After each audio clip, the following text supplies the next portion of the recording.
morning, everyone! It is 7 o'clock here in Canyonland, USA. Hey, Aaron. Mom still has not heard from you.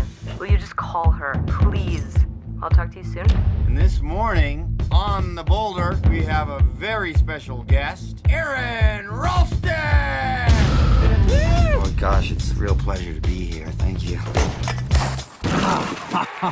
Aron asked me why I wanted to play this role.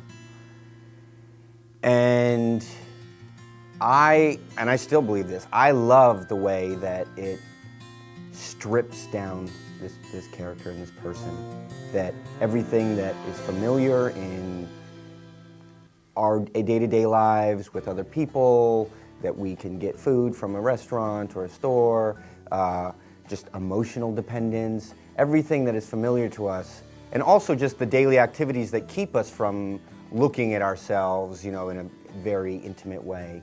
All of that is taken away, and it's a man alone.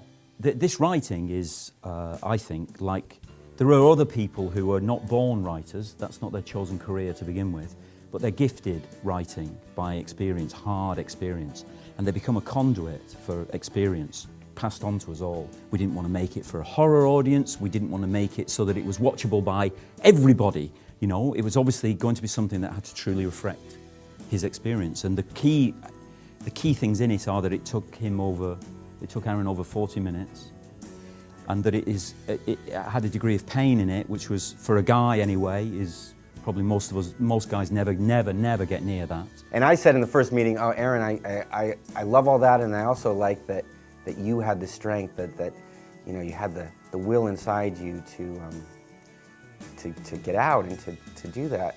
And Aron, I guess, corrected me a little bit, and I think Danny believes this as well, that it wasn't just himself, that one of the main things that gave him the strength to get out was his connection to the outside world and his friends and family. I just wanted to be with my loved ones.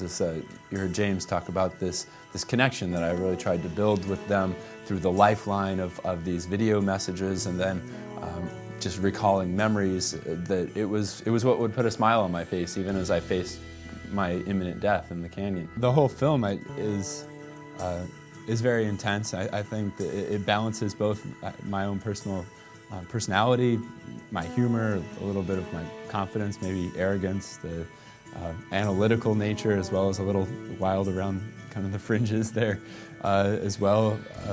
I think James is much more charming in the film than maybe I personally, at least my wife, she's like, I had to make the first move. Why didn't you flirt with me? Hey, you lost? I'm a guide. What'd he say? See, I'm something of a big and hard hero. All you have to remember is that everything will be okay. Oh my God! Are you okay, Aaron? Come on! You gotta come down here! It's been nice knowing you, man.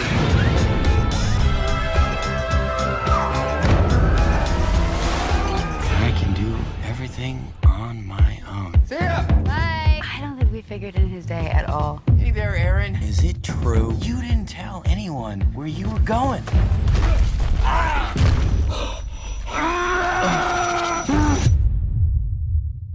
Oops.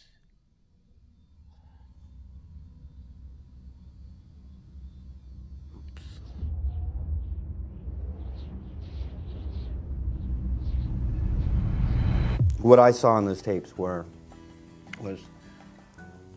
a guy with the knowledge that he was probably going to die, but the way he delivered the messages was with such dignity and really strength, you know, knowing that.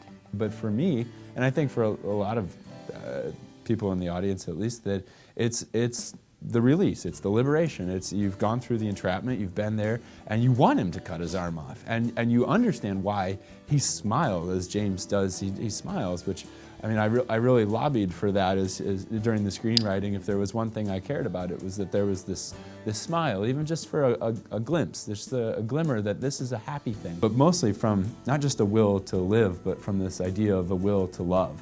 That the reason I did all of that, everything that I went through, was to get back to my friends and my family. And it, I think that's inside of each and every one of us. You know, one of the most common things that we hear is, I've never had a movie experience like that.